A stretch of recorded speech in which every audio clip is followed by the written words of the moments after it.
31st নাইটের খবরাখবর জানবো, যে নিরাপত্তা ব্যবস্থা ঘিরে রাখা হয়েছে সেগুলো খবর জানবো। ঢাকা বিশ্ববিদ্যালয় এলাকায় যেতে চাই, যুক্ত হচ্ছেন সেখান থেকে সহকর্মী নিবিড় সাহা।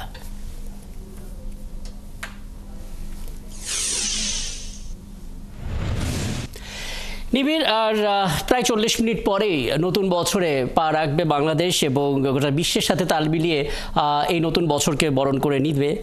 এবং আমরা জানি যে আসলে রাজধানীতে এই নতুন বছরকে বরণ করার পাশাপাশি নিরাপত্তার ব্যবস্থা নিয়ে বেশ বড়সড় আয়োজন থাকে। সেই জায়গাটা একটু জানতে চাই, আপনি যেখানে আছেন ঢাকা বিশ্ববিদ্যালয় এবং আশপাশে কেমন নিরাপত্তা ব্যবস্থা আপনি দেখেছেন, এবং এই নিরাপত্তার ব্যবস্থার পাশাপাশি সাধারণ মানুষ, উৎসুক জনতা যারা আসলে নতুন বছরের রাতটিকে কোনোভাবে স্মরণীয় করতে চান, বেরিয়ে আসতে চান, তাদের সঙ্গে আপনার কথা হয়েছে কিনা, কি প্রত্যাশার কথাই বা জানাচ্ছেন তারা? নিবিড়।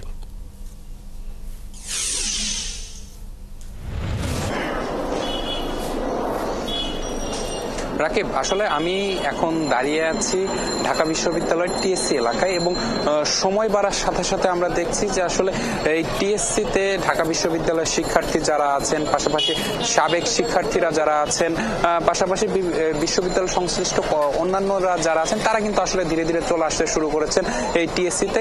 এখানে আসলে যে সারা বিশ্বের সাথে তাল মিলিয়ে ইংরেজি নববর্ষকে, ইংরেজি নতুন বছরকে বরণ করে নিতে কিন্তু আসলে তারা চলে আসছেন এবং সময় বাড়ার সাথে সাথে আরো এখানে যারা আসছেন তাদের সংখ্যা আরো বাড়বে বলে তারা বলছেন।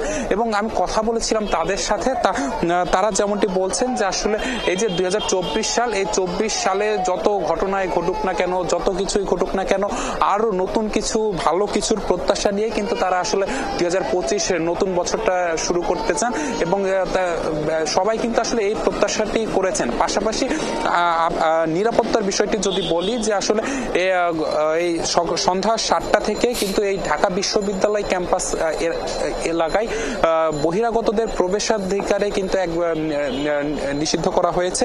এবং আমরা দেখেছি যে ঢাকা বিশ্ববিদ্যালয়ের যে প্রবেশ গেট রয়েছে, মোটামুটি 7টি প্রবেশ গেটে কিন্তু আসলে পুলিশ এবং বিশ্ববিদ্যালয়ের প্রক্টোরিয়াল টিম কিন্তু আসলে প্রত্যেকটি গেটে কিন্তু অবস্থান নিয়েছে, প্রবেশদ্বারে অবস্থান নিয়েছে এবং যারা ক্যাম্পাসের ভেতরে ঢুকতে চাচ্ছে তাদের পরিচয় নিশ্চিত হওয়ার পরই কিন্তু আসলে ক্যাম্পাসে তাদেরকে ঢুকতে দেওয়া হচ্ছে, এমনটি কিন্তু আমরা দেখেছি। এবং যে বিষয়টি দেখেছি যে আসলে পরিচয় নিশ্চিত হওয়ার পর যদি সে ঢাকা বিশ্ববিদ্যালয়ের কেউ না হয়, সংশ্লিষ্ট কেউ না হন, তখন কিন্তু আমরা দেখেছি যে তাকে আসলে ঢুকতে দেওয়া হচ্ছে না, কিংবা সেই রিক্সা কিংবা মোটর সাইকেল কিংবা গাড়ি যেটি হোক না কেন সেটি কিন্তু আসলে ঘুরিয়ে দেওয়া হচ্ছে।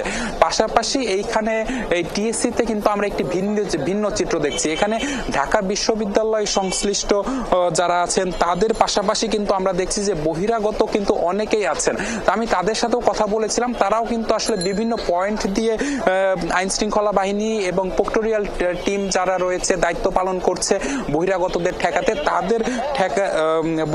ঠেকাতে, তাদের চোখ ফাঁকি দিয়ে কিন্তু বহিরাগত অনেকেই কিন্তু আসলে ক্যাম্পাসে প্রবেশ করেছেন এবং তারা কিন্তু টিএসসিতে এসেছেন এবং তারাও কিন্তু আসলে এক কথায় বলা যায় যে আইন শৃঙ্খলা বাহিনীর চোখ ফাঁকি দিয়ে কিন্তু আসলে এই যে ইংরেজি নববর্ষকে, ইংরেজি নতুন বছরকে যে বরণের উৎসব, সেটিতে আসলে সামিল হয়েছেন। তো সবকিছু মিলিয়ে যদি বলা যায় যে আসলে সন্ধ্যা থেকে আমি দেখেছি যে নিরাপত্তা ব্যবস্থা কিন্তু আসলে ব্যাপক ছিল, কি তবে তাদের চোখ ফাঁকি দিয়ে কিন্তু আসলে নিরাপত্তা ব্যবস্থা রয়েছে, সাথে মানুষের উচ্ছ্বাসও রয়েছে, যে কারণে যারা আসলে নিরাপত্তার দায়িত্বে আছেন তাদের চোখ এড়িয়ে হলেও মানুষ আসলে সে উৎসবে সামিল হতে চায়। নিশ্চয়ই নিবিড়, আপনার কাছ থেকে সেই ছবিগুলো আমরা ধারাবাহিকভাবে পাবো এবং আপনাকে অগ্রিম শুভ নতুন বছরের শুভেচ্ছা।